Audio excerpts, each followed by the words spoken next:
Muy bienvenidos a nuestra serie de Fe y Ciencia. Gracias por sintonizarnos, gracias por vernos, gracias por acompañarnos. Su servidor es el pastor Brandy Méndez. Como les estaba diciendo, el día 6 de la Semana de la Creación nos va a llevar varios programas porque hay varios aspectos relacionados a fe y ciencia en este día, solo en este día. Entonces vamos a continuar hablando acerca de la creación del hombre y la mujer. Génesis capítulo 1, verso 26 al 28 dice: Entonces dijo Dios: hagamos al hombre a nuestra imagen, conforme a nuestra semejanza, y tenga potestad sobre los peces del mar, las aves de los cielos y las bestias, sobre toda la tierra y sobre todo animal que se arrastra sobre la tierra. Y creó Dios al hombre a su imagen, a imagen de Dios lo creó, varón y hembra los creó. Los bendijo y les dijo: fructificad y multiplicaos, llenad la tierra y sometedla, ejerced potestad sobre los peces del mar, las aves de los cielos y sobre todas las bestias que se mueven en la tierra. La frase hagamos al hombre es muy interesante, ¿verdad? ¿Y de dónde hizo Dios al hombre? Bueno, como dice la misma palabra del Señor, en Génesis 2:7, Dios formó al hombre del polvo de la tierra. O sea, Dios tomó los elementos básicos de la tierra y formó la vida. Es así que los elementos de la tierra forman y mantienen a los seres vivos.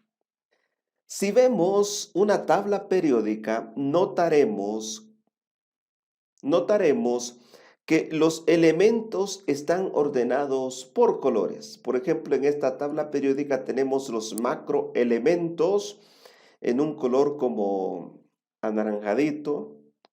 Déjenme decirles que los elementos de la vida, que son los átomos más importantes para la bioquímica, casi todos ellos surgen de la Tierra. Estos macroelementos de la vida son carbono, oxígeno, nitrógeno. También tenemos al hidrógeno, al sodio, potasio, calcio, fósforo, azufre y cloro. Los macroelementos principales. Y de todos ellos, quizás uno de los más abundantes y principales sea el carbono. Pues todos los seres vivos tienen carbono. Desde la creación, Dios estableció leyes bioquímicas, como lo es la de los alcanos y alquenos, que son propiedades moleculares que permiten el enlace entre los elementos de varios tipos, lo que permite hacer combinaciones funcionales al carbono con otros elementos para producir elementos esenciales como lo son los carbohidratos, los ácidos nucleicos, los lípidos y las proteínas que son tan esenciales para la vida. ¿Crees que todo esto se formó por accidente? Otra pregunta relacionada a esta frase de la Biblia es: ¿de qué estamos hechos? Si nosotros quisiéramos separar los elementos químicos que forman a un ser humano promedio, tendríamos que juntar unos 18 kilogramos de carbono, más o menos 1 litro de nitrógeno, 50 litros de agua, el fósforo de 2000 cerillos, el hierro de un clavo y unos 20 elementos más en cantidades más pequeñas. Estos son los elementos que constituyen a un ser humano, hablando químicamente. Pero aunque tuviéramos estos elementos por separado y los lleváramos a un laboratorio, no podríamos crear vida. Solo Dios es el único que ha podido combinar estos elementos de tal manera que puedan formar tejidos, órganos, células y sistemas complejos para la vida. Todo esto se tomó del polvo de la tierra. Y todo esto fue creación, no pudo haber sido evolución. También la palabra del Señor dice que varón y hembra los hizo. La pregunta aquí es: ¿por qué existen dos sexos? La existencia de dos sexos ha sido reconocida como el mayor y más desconcertante enigma para la teoría de la evolución, ya que existen dos tipos de reproducción conocidos como la reproducción sexual y la reproducción asexual. Y en ambos los progenitores contribuyen con material genético sobre su descendencia. Entonces surge la pregunta: si la reproducción asexual parece ser la opción más obvia, ¿por qué existen dos sexos? Desde el punto de vista evolutivo, la reproducción asexual es más rápida, eficiente, no hay necesidad de aparearse para reproducirse. Además, se producen individuos que portan la totalidad de los genes y no solo la mitad, como sucede en la reproducción sexual. Entonces la pregunta es, ¿quiénes se reproducen asexualmente? Bueno, la reproducción asexual se da entre plantas, estrellas marinas, corales, esponjas marinas y también en bacterias unicelulares. Es interesante que algunas plantas, hongos y reptiles tienen la capacidad de realizar ambas reproducciones, tanto la sexual como la asexual.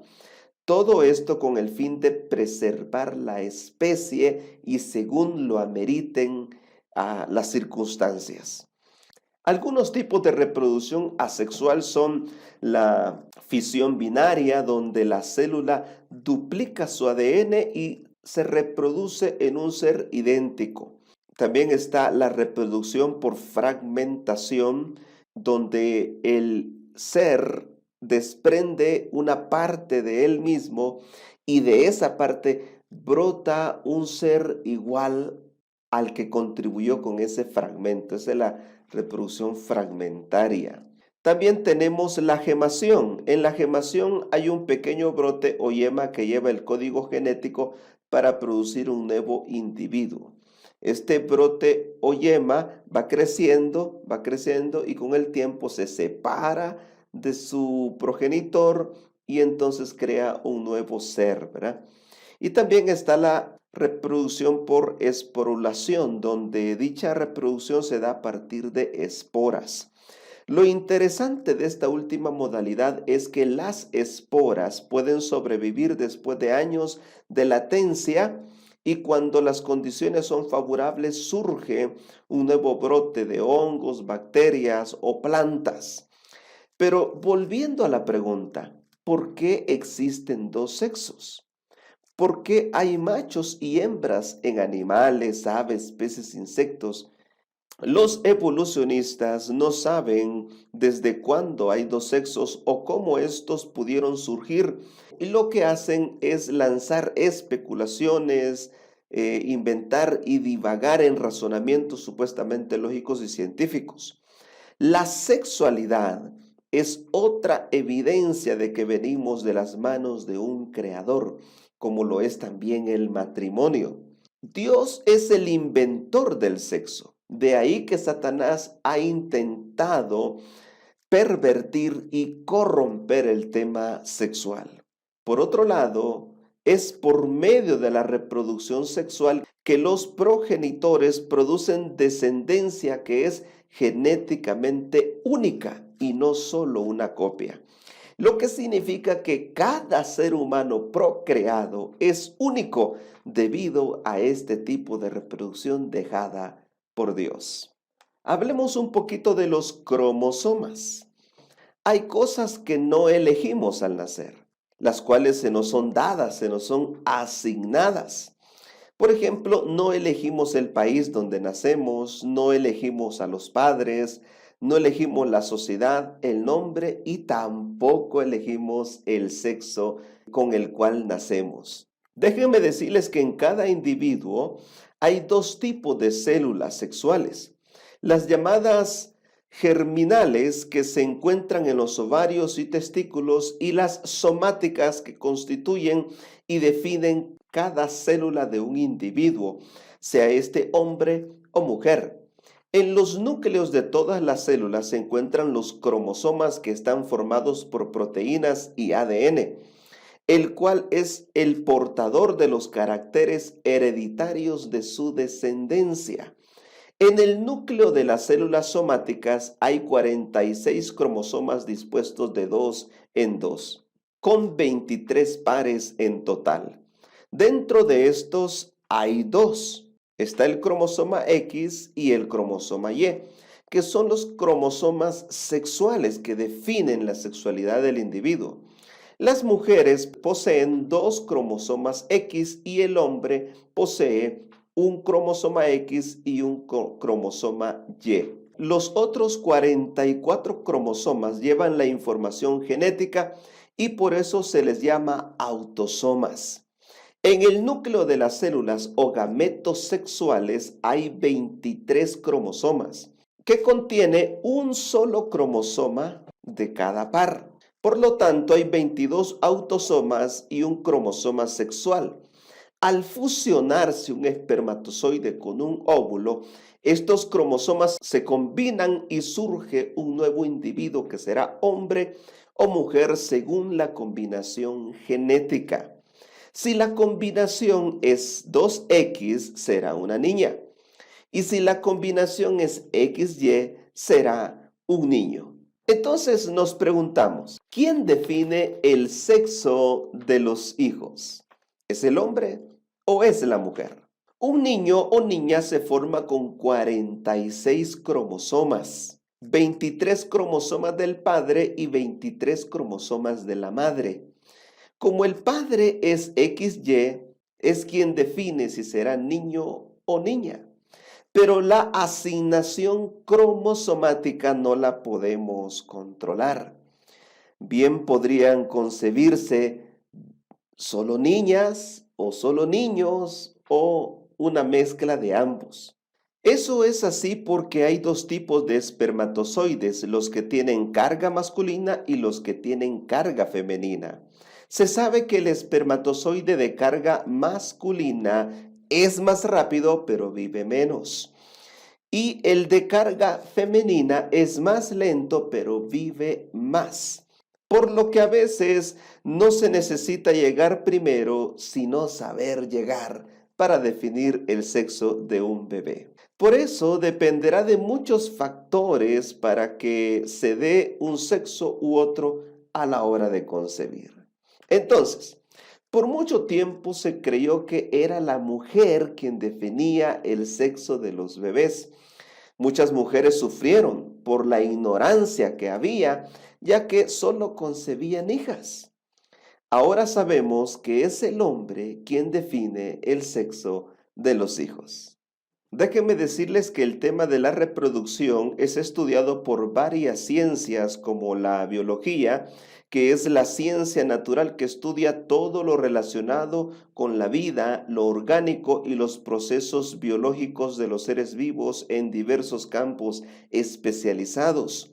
La biología se ocupa tanto de la descripción de las características y los comportamientos de los organismos individuales, como de las especies en su conjunto, así como la reproducción de los seres vivos y las interacciones entre ellos y el entorno. La asignación natural del sexo está respaldada, estudiada y explicada por la biología.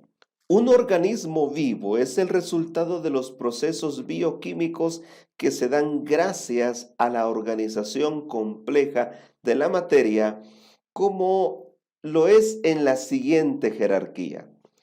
En primer lugar tenemos a la célula, unidad mínima estructural y funcional de los organismos vivos.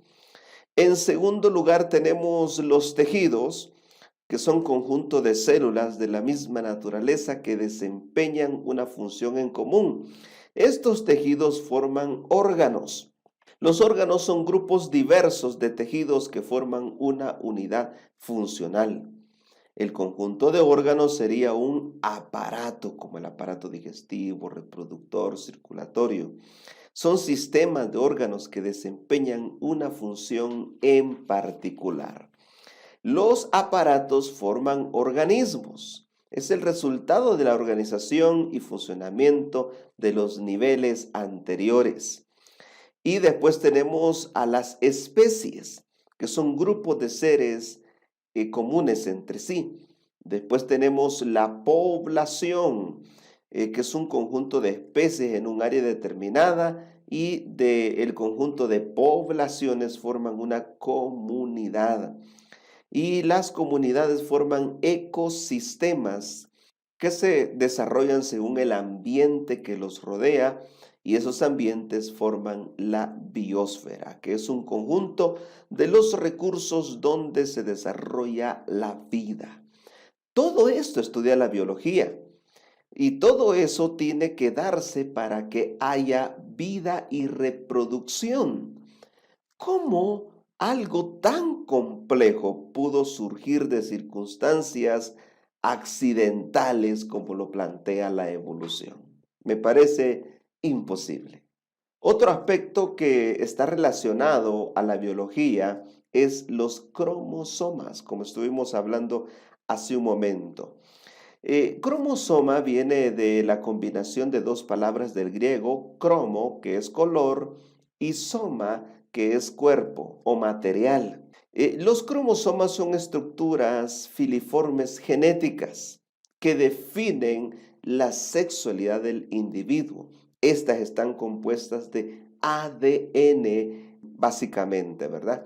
Pero nos preguntamos, ¿qué probabilidad hay que estas células se formaran solas? ¿Qué probabilidad hay que estas células sobrevivieran solas? ¿Qué probabilidad hay que estas células se combinaran adecuadamente para formar una vida? Parte de eso es lo que estudia la ciencia molecular. La ciencia molecular es otra ciencia relacionada a la reproducción, ya que es el campo de la genética que estudia la estructura y la función de los genes a nivel molecular. Esta ciencia estudia entonces qué material genético es heredado del padre y de la madre. También nos da luz con respecto a situaciones que se dan como que un niño negrito nazca en una familia de blancos o un niño blanquito nazca en una familia de negros. También nos ayuda a entender el porqué del color de los ojos, del pelo y de ciertas enfermedades o alergias que uno hereda. Bueno, es muy interesante este tema de la genética molecular porque antes se creía que cuando un niño negrito nacía en una familia de blancos había habido infidelidad. Pero la genética nos enseña que estos rasgos se verán en las siguientes generaciones. Por ejemplo, si una pareja de blancos tiene un niño negrito o de un color de piel más morenito, es porque uno de sus abuelos o bisabuelos era de ese color. Por eso es importante hacerse un examen de compatibilidad genética para ver si uno no trae enfermedades latentes que puedan verse en nuestros hijos según la combinación de los genes. Ahora, este caso fue muy interesante en Alemania, donde una pareja, hombre blanco y mujer negra, se casan y tienen hijos, pero estos hijos son mellizos. Y uno nació negrito y el otro nació blanquito. Y hablando de los genes, ¿qué es un gen? El gen es una unidad básica de material hereditario y físicamente está formado por un segmento de ADN del cromosoma.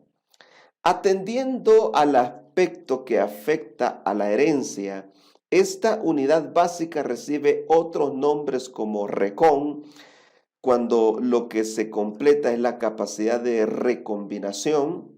El recón será el segmento de ADN más pequeño con capacidad de recombinarse. También tenemos el mutón, cuando se atiende a las mutaciones.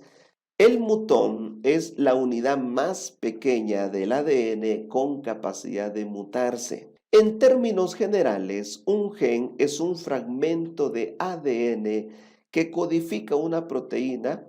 Todo esto se sabe también por otra ciencia llamada la citogenética, que es el campo de la genética que comprende el estudio de la estructura, función y comportamiento de los cromosomas. Y hay otra ciencia más relacionada a la reproducción y a la sexualidad, es la ontogenética. La ontogenética es una rama de la biología que describe el desarrollo de un organismo desde la fecundación por la fusión de los gametos masculino y femenino para la conformación de un cigoto durante la reproducción sexual hasta su senescencia. En otras palabras, esta ciencia estudia el milagro y el misterio de la concepción. ¿Qué nos ha enseñado la ontogenética? Cosas muy interesantes como estas. Resulta ser que a partir de las 7 semanas, los ovarios y los testículos parecen iguales y empiezan a formarse en el feto, porque se forman a partir de las mismas estructuras celulares. Las diferencias se notarán hasta las 9 semanas. En el caso de las niñas, en ese tiempo se le dará forma a su órgano sexual y también aparecerá a eso de las 22 semanas los ovarios, los cuales bajan desde el abdomen hasta la pelvis. En el caso de los niños es igual, ¿verdad? Hasta las 22 semanas aparecerán los testículos que irán también bajando hasta posicionarse en sus bolsas testiculares. Esto a partir de la semana 9 hasta la semana 22. Es por eso que para saber el sexo de un bebé hay que esperar por lo menos hasta las 17 semanas. Hablemos un poquito de uno de los químicos relacionados a la sexualidad y es la testosterona. La testosterona es una hormona esteroide sexual del grupo andrógeno y se encuentra en mamíferos, reptiles, aves y otros vertebrados.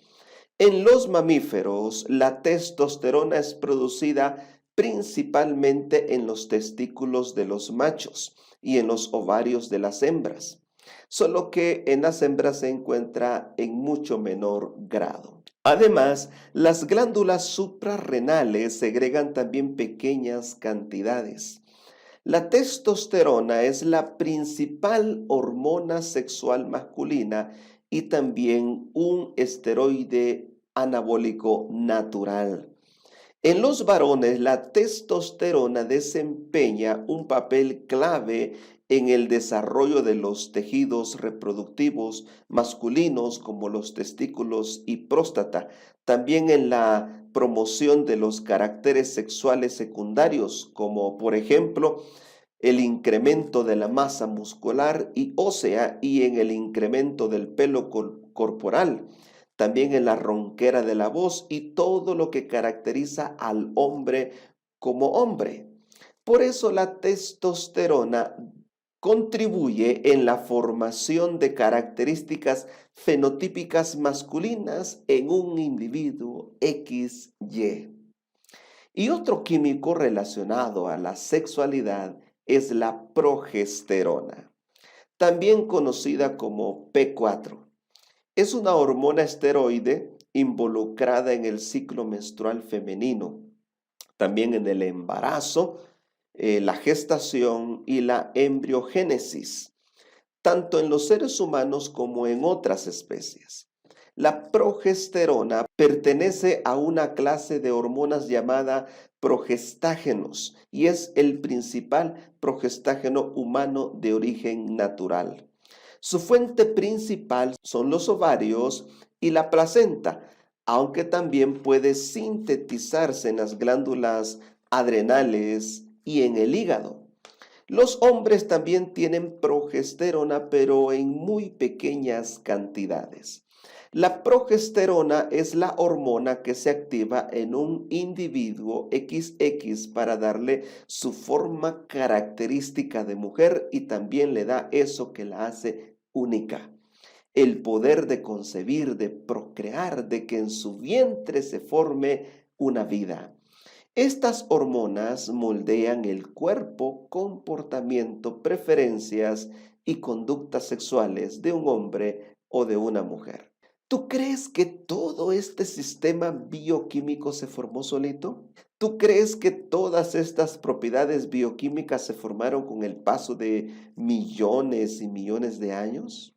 ¿O crees que fueron creadas y perfectamente establecidas por un Dios omnipotente? Quiero recordarte lo que dice la palabra de Dios. Génesis 1, 27 y 28 dice, y creó Dios al hombre a imagen de Dios lo creó. Varón y hembra los creó, los bendijo Dios y les dijo, fructificad y multiplicaos, llenad la tierra y sometedla, ejerced potestad sobre los peces del mar, las aves de los cielos y todas las bestias que se mueven sobre la tierra.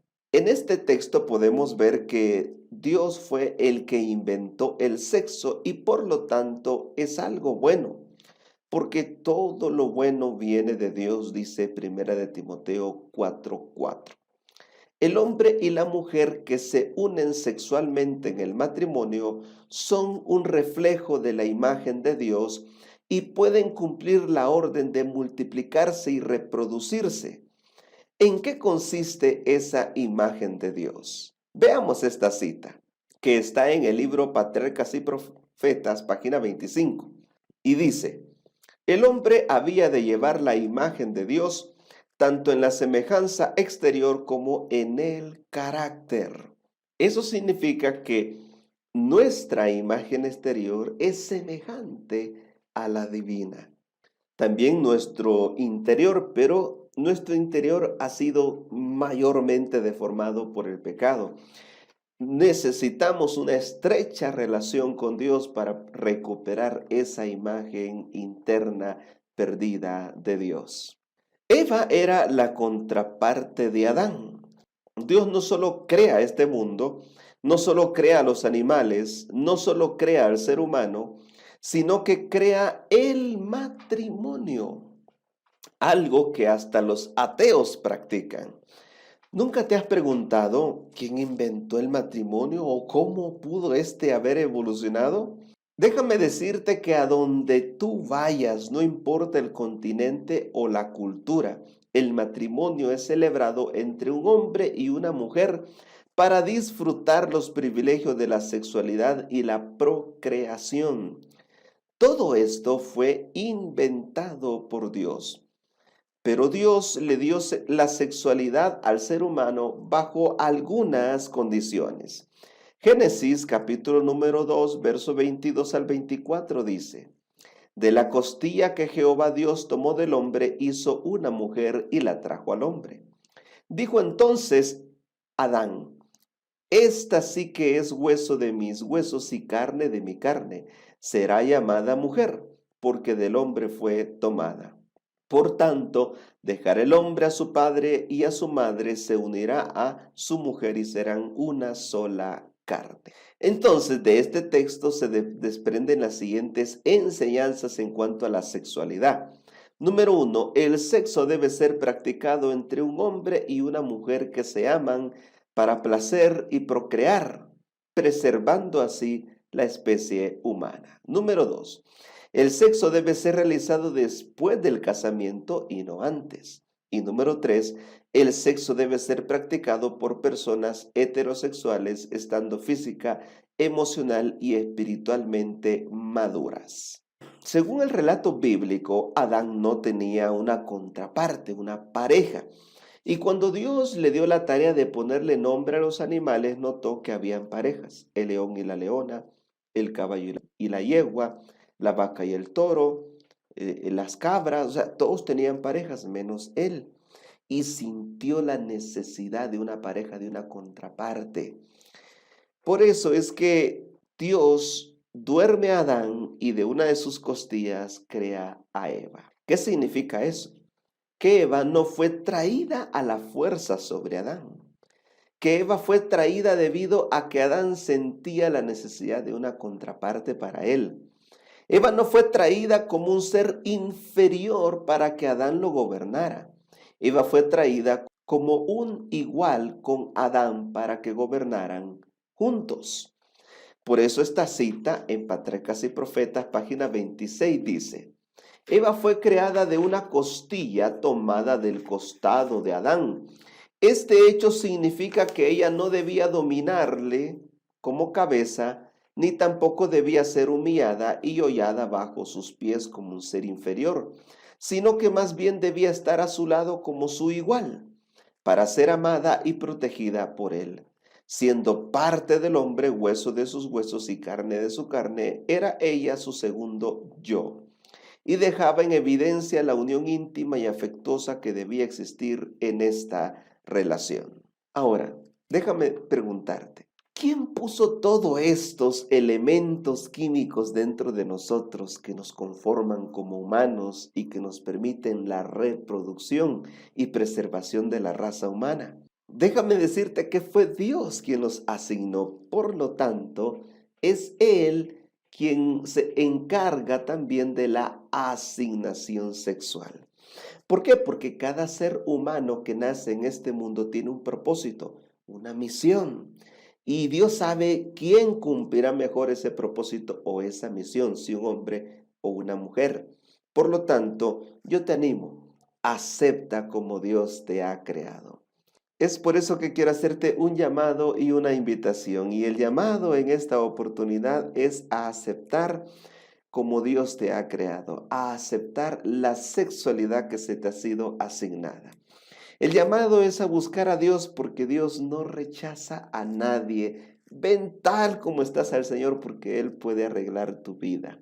El llamado es a reconocer que somos una maravilla de la creación de Dios. Y la palabra del Señor dice en el Evangelio de San Juan capítulo número 6, verso 37, que el que a mí viene no le echo fuera. Con estas palabras, acompáñame, vamos a orar. Querido Jesús, este breve estudio nos ha hecho meditar y pensar en la maravilla de la creación que somos, Señor. En nosotros tú te explayaste y mostraste grande poder y omnisciencia, Señor. Somos una maravilla bioquímica, Señor. Gracias, Señor, porque nos has dado el privilegio de procrear, de preservar la vida y la especie humana, Señor. Hay muchas cosas que no entendemos sobre el milagro de la vida. Quizás nunca las entenderemos, pero gracias porque nos has permitido tenerla, Señor. Gracias por la vida que nos has dado, gracias por la sexualidad que se nos ha sido asignada. Bendice a cada una de las personas que nos están viendo y oyendo, en el nombre de Jesús. Amén. Que Dios te bendiga y nos vemos en el siguiente programa.